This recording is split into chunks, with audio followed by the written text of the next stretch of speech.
আমরা এই বৈষম্য এতদিন যা ছিল এই থেকে জনগণ বা আমরা সাধারণ যারা যাত্রী এরা মুক্তি চাই।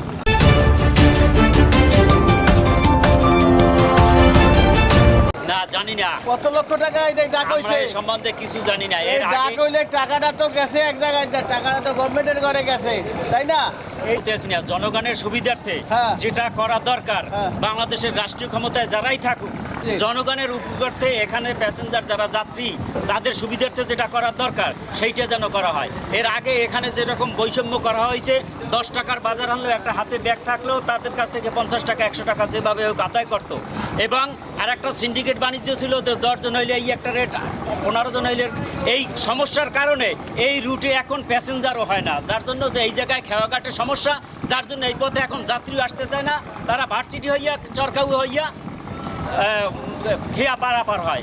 আমরা এই বৈষম্য এতদিন যা ছিল এই থেকে জনগণ বা আমরা সাধারণ যারা যাত্রী এরা মুক্তি চাই।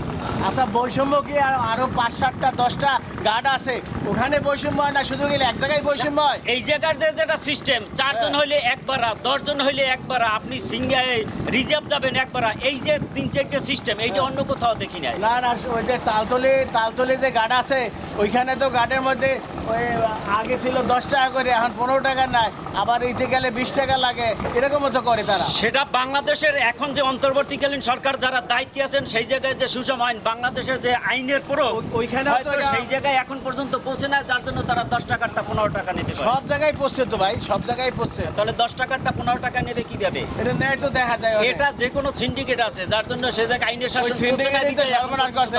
আপনার ধন্যবাদ দেই, আপনি সিন্ডিকেটের কথা বলছেন।